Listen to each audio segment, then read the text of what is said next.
Ferodia's POV. 10 years earlier. It wasn't long until some arrangements were made for the group as a whole.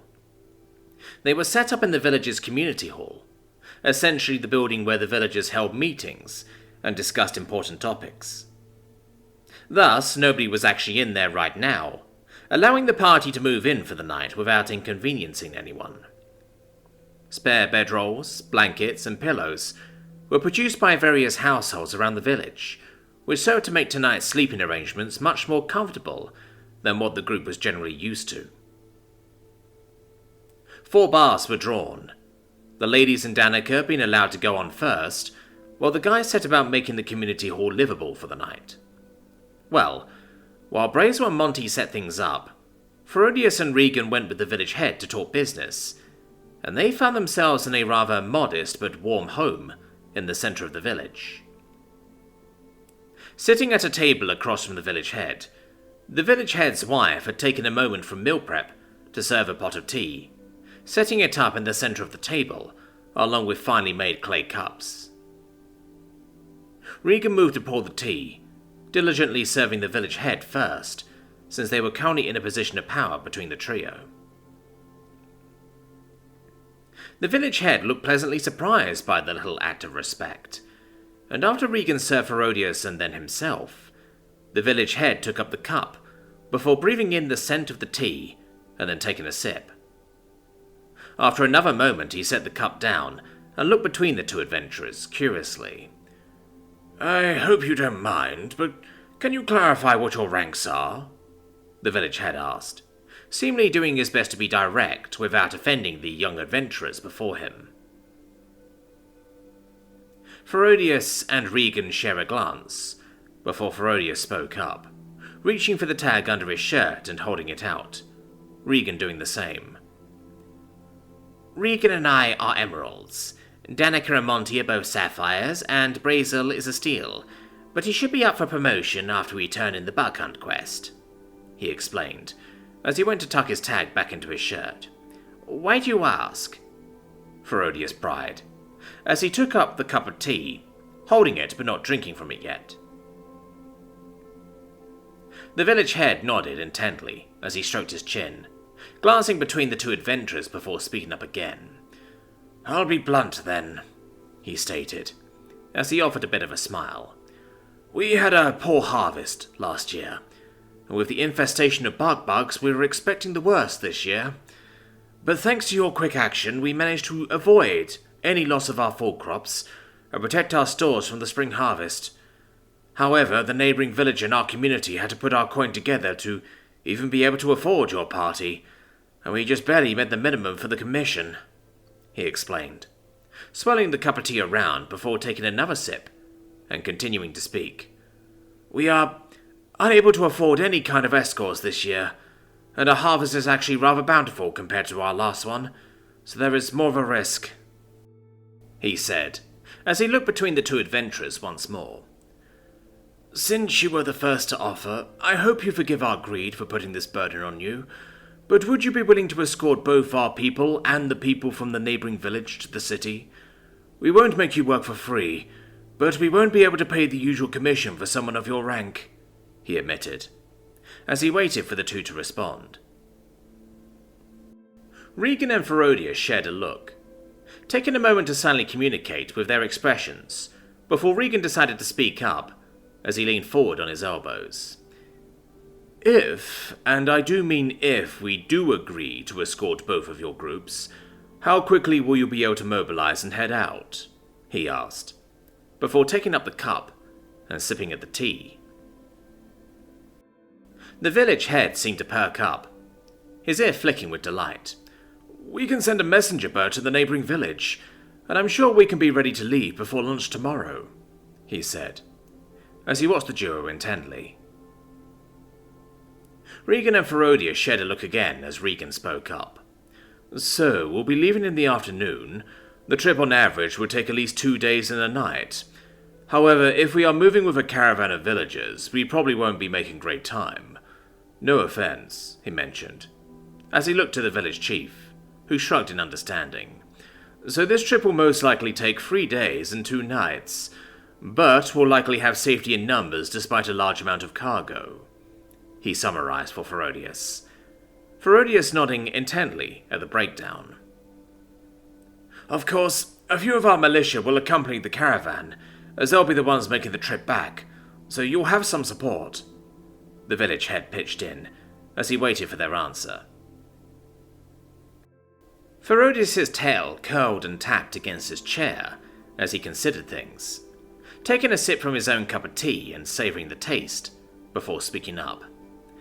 "I'll need some time to discuss this with my group, and ultimately the decision will need to require the ladies to weigh in, since they're the ones who will be most affected by all this," Ferodius stated, as he sat a little straighter. "We'll try and have an answer for you by dinner time," he mentioned, sharing a nod with Regan. The village head nodded in understanding, as he looked between the two adventurers. "Of course. We look forward to your answer then. Thank you again for what you've already done," the village head said respectfully.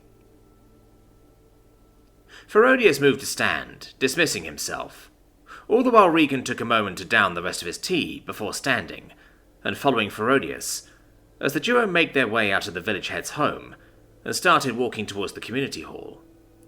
"So, what do you think we should do?" Regan asked, glancing over at Ferodius as they walked. "Honestly?" Ferodius asked, as he looked over to his friend, Regan offering a nod as Ferodius looked ahead while they walked some more. "I think we should just spend the coin, buy a cart, and a couple chiva states, and get going. I think it's a big risk to travel with that much cargo, that many people, and with 3 noble ladies in our care. The longer they're stuck with us and not in the care of their families, the greater the chance we have of something going wrong," he said, before stopping short of the community hall's doors, and stepping away around the corner and leaning up against the wall, lowering his voice as Regan followed close by, and leaned against the wall beside Ferodius. "But then I think about what she said," Ferodius mentioned, as he glanced over at Regan. "That concept of noblesse oblige. Sure, to them I'm just some adventurer, but you and I know who I am. These people are my father's subjects, my subjects. What kind of man would I be if I were to blatantly ignore a plea for help when I'm in a position to offer that help and make a difference? Helping them here and now could be the difference between life and death for some of these people, or some other unforeseen consequence if we were to ignore them." He considered, as he looked away from Regan, and looked up to the violet and orange glow of the evening sky. Regan couldn't help but smile at Ferodius, even if he didn't really like the idea of Ferodius getting close to that noble girl in the middle of his trials. He could see the future king of this nation growing into the right kind of man Ferodius needed to be, right before his very eyes. After a moment, Regan decided to prod Ferodius a little more as he spoke up. "You're just one man.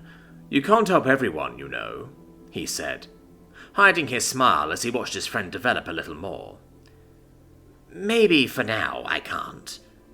But I can help these people now, can't I?" he said more resolutely, before looking to Regan as he stood a little taller. "I'll make the case to the others, but again, it's still up to the noble ladies, since they're the ones who have been most affected by recent events," he said, though as Regan patted his shoulder, the duo shared a smile as Ferodius led the way inside. Inside, Monty and Brazel had made good progress in making the hall cozy to stay in for the night. The duo had strung up the canvas of 2 tents to divide the room straight down the middle, the entryway being perfectly lined up for them to walk to either side of the canvas curtain. Taking up the left side of the building was the guys, as it were. Brazel setting out a bedroll in the middle of the room, while Monty sits in his own bedroll along the wall with a needle and thread in hand, mending a tear in one of his shirts. Brazel was the first to notice Ferodius and Regan, flashing a grin and waving after plopping back on his bedroll. "Hey, Rhodey, Regan. So what's the news?" he asked pleasantly. Monty looked up from his work and smiled a bit, before focusing back on the tear. Ferodius smiled as he looked around at the extra bedrolls, blankets and pillows the villagers brought out for his group, before starting to set up his own sleeping space, Regan doing the same.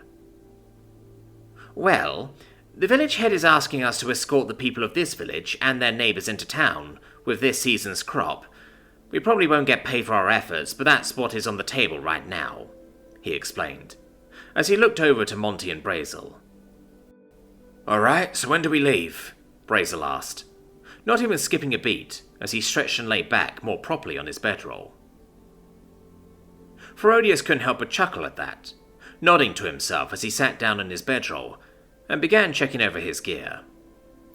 "If the noble ladies are okay with it, then the plan is to leave tomorrow afternoon once the villagers have their carts packed with their goods."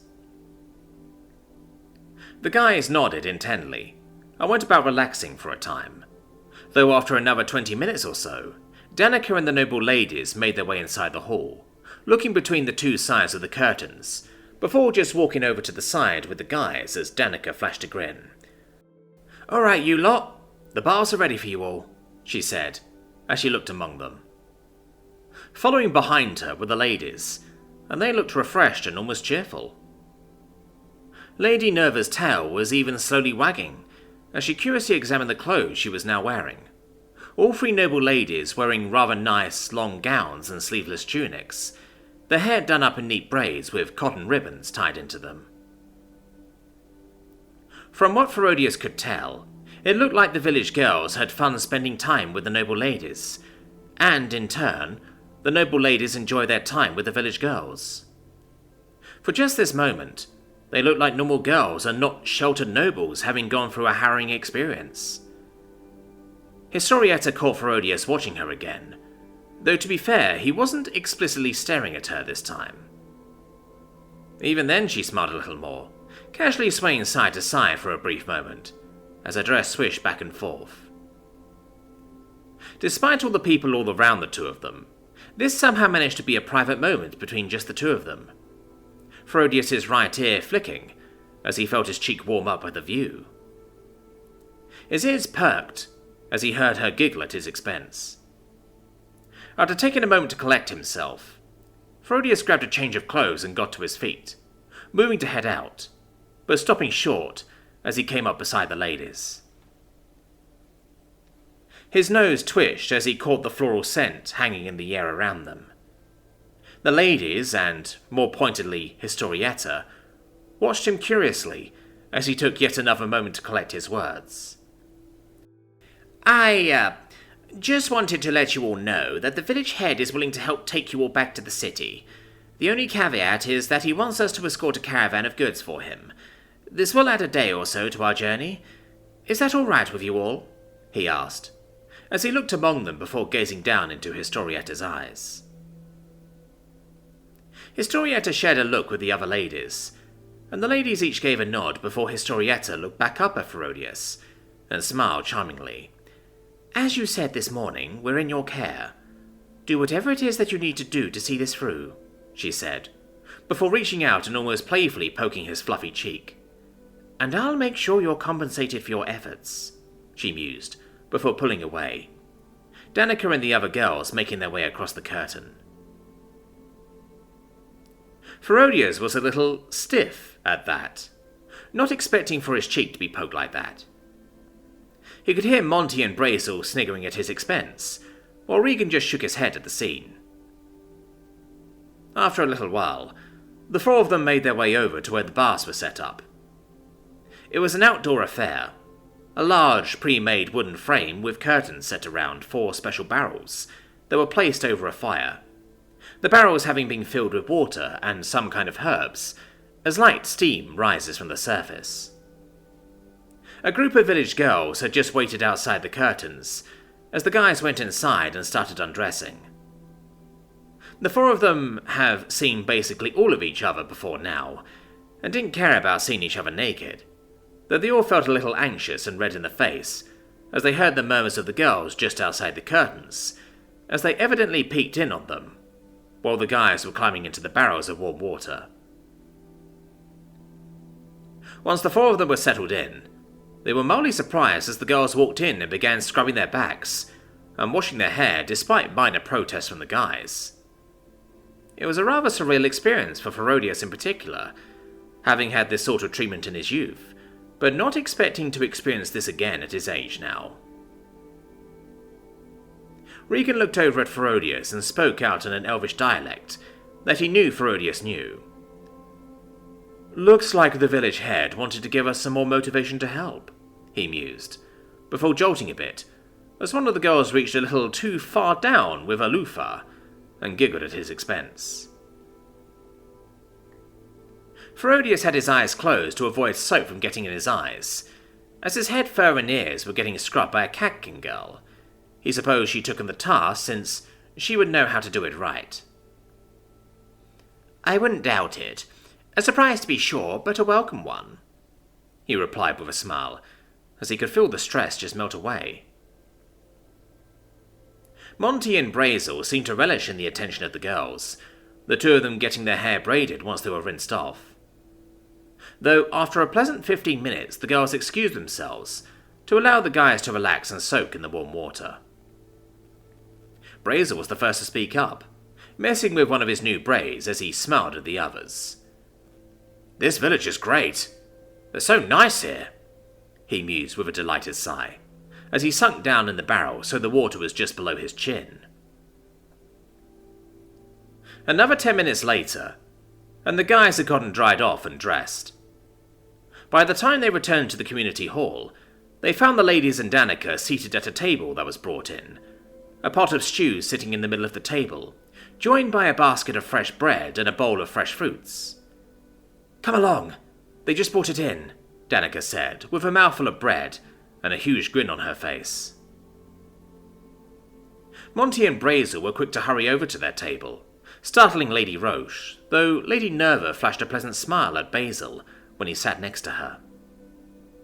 Monty finding his place beside Danica, whereas Regan ends up beside Lady Roche. The last seat was beside Lady Historietta, and she smiled almost expectantly as Ferodius settled in. The meal was a mostly quiet affair, though Lady Roche spoke up, offering a bit of a smile. "This meal, while it's not the finest I've ever had, I dare say it's the most refreshing, especially after the last few days we've gone through," she said with a cheerful smile. Lady Nerva hummed her agreement as she chewed on some warm bread. After dinner was done, Ferodius excused himself, making his way back to the village head's home, tapping his knuckle against the doorframe. It took a few minutes, and the older man came to the door and smiled as he spotted Ferodius. "Ah, young adventurer, you have your answer, I take it?"